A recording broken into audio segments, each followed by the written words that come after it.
welcome to the new episode of Mandala series. In this episode, we'll see how can you draw a mandala painting on a wall. Before we even get started with the procedure, there are some prerequisites that you guys need to have. It is very important to know how does paint works on paper and how it does for your wall. Paper tends to absorb some amount of water and paint, whereas on a wall, it drips. So it is common to both. One who are trying to do a regular painting on a wall and one who are trying to do a mandala painting on a wall. Gather all your acrylics, brushes, your regular stationery, that is your pencil, compass, ruler and all that. Select the design that you wish to paint on your wall, either from the free sources of internet or something of your own choice. Next step is to count the concentric circles. Now in the given design, some might find 12 concentric circles, where some may find 25 concentric circles. The more the number of your concentric circles will be, the better your symmetry will turn out to be. Now that you have your design ready and you know how many concentric circles are there, let's get started with the technique. Step 1. The skeleton. Start off by drawing a dot on your wall, preferably in the center. Now I have made this DIY compass which has a pencil and a band-aid wrapped around the grip of the pencil, and along the band-aid I have tied a normal but a durable string. What this band-aid does is, this prevents the thread from slipping on the smooth surface of your pencil. Now how you are going to use? Take one end of your thread, press it with your finger or nail, stay firm and draw the circle along the circular path.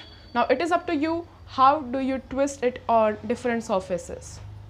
You can always start off by drawing the smaller initial circles with our regular compass, but at a point you will understand you cannot go further, then this comes into picture. Step 2. Mapping. Now you have your concentric circles on a wall. Start dividing the concentric circle. You can either do it vertically or horizontally. Do this until you are left with 12 halves.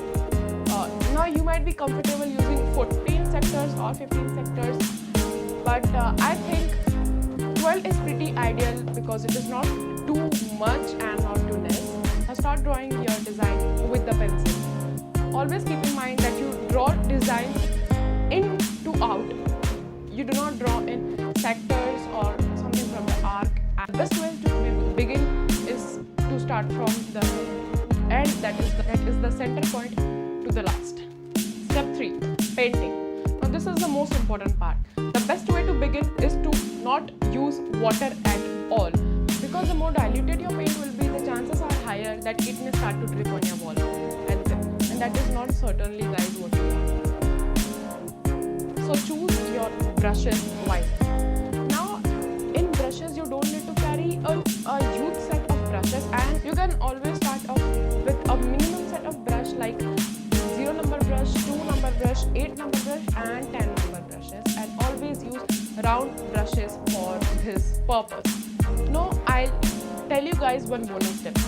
Acetone. Part acetone is used as a nail polish remover. You can use it as an eraser for all the mistakes you have been doing on your wall. Now how you do it?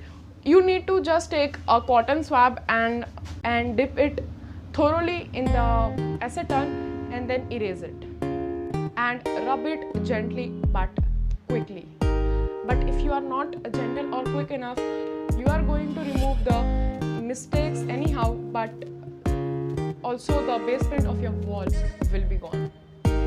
One point to remember is to don't hurry, because sometimes we tend to place our arms on the wet paint and there you have all the paint blocks on your wall, and then again you have to mess up with all the acetone stuffs, and in my honesty, acetone does not does any good to your wall.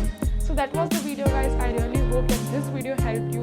If this is your first attempt, start off by something easier like markers, but the only thing if you are using marker is your choice will be either narrowed down to black, blue, red and any other colors.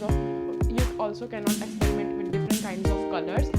So yeah, if you love this video, please give this video a big thumbs up. Also don't forget to share it with your family and friends, and the most important thing, please hit that red subscribe button take less than a minute, but it will really mean a lot.